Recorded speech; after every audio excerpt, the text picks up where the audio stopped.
আমি হিন্দু থেকে ইসলাম ধর্ম গ্রহণ করেছি, এজন্য আমার পরিবার আমাকে একবারের জন্য খোঁজ করেনি। তারা তো ভুলেই গিয়েছে তাদের একটি মেয়ে আছে। আসসালামু আলাইকুম, কেমন আছেন সবাই? আশা করি সবাই ভালো আছেন। সবারই দোয়ায় আমিও অনেক ভালো আছি। সবার সাথে শেয়ার করব আমার জীবনে কিছু গল্প। আমি যখন স্কুলে পড়তাম, স্কুলের পাশে একটি মসজিদ ছিল, সেখানে সবাই পাশাপাশি নামাজ পড়তো। এটা দেখে খুব ভালো লাগতো, কারণ একজন মুসলিম অন্যজন মুসলিমের সাথে যত ঝগড়া যাই করুক না কেন, তারা তো একসাথে নামাজ পড়ে। সেখানে 5 ওয়াক্ত নামাজ পড়তো এমন একটা ছেলের সাথে আমার পরিচয় হয় এবং তাকে আমার ভালো লাগতো।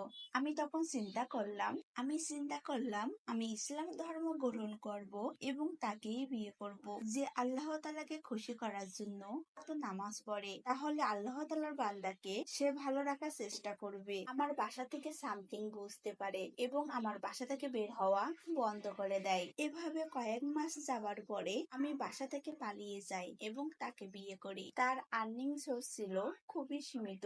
আমাদের ছোট সংসারটি বেশ ভালোই চলছিল। আমি আমার মায়ের সাথে অনেকবার যোগাযোগ করেছি, কিন্তু যেটা বুঝতে পারলাম, পরিবার আমাকে পরিচয় দেয় না এবং তাদের কাছে আমি মৃত একজন ব্যক্তি। আমার বিয়ে হয়েছে 18 বছর। আমার 2টা মেয়ে সন্তান। সন্তানরা কখনো নানার বাড়িতে যায়নি, ভাবলেই অনেক কষ্ট লাগে, তো কিছুই করার নেই।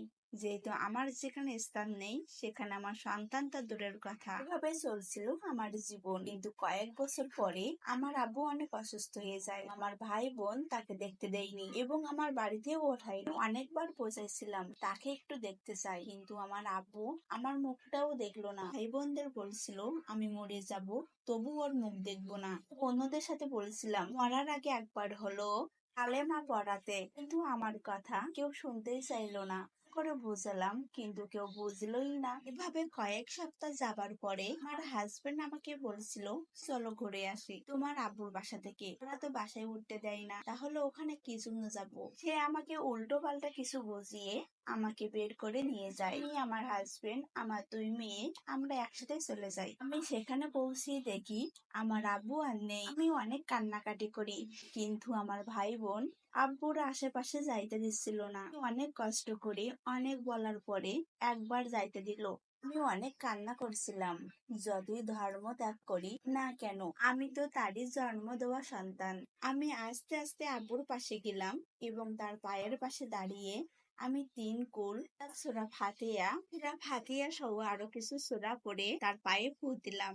পরকালে আল্লাহ তাআলা আপনাকে ক্ষমা করুন। কিন্তু আল্লাহ তাআলার রহমতে আমি যে জায়গায় ফু দিয়েছিলাম ওই জায়গাটি ক্ষত ছিল, এই জায়গাটি আগুনে পড়ে যায়নি। পরবর্তীতে ওই অংশটি মাটি দেওয়া হয়। সর্বপ্রথম সবার কাছে ক্ষমা চেয়ে নিচ্ছি। এই গল্পটি একজন আপুর জীবনের গল্প হলো এটাই বাস্তব। এটি তার জীবনে একটি বাস্তব ঘটনা। সে চাই না তার নাম ঠিকানা কেউ জানুক, এর জন্য আমার দিয়ে বলে দিলাম। ভিডিওটি ভালো লাগলে শেয়ার করবেন। সবাইকে অনেক অনেক ধন্যবাদ রইল।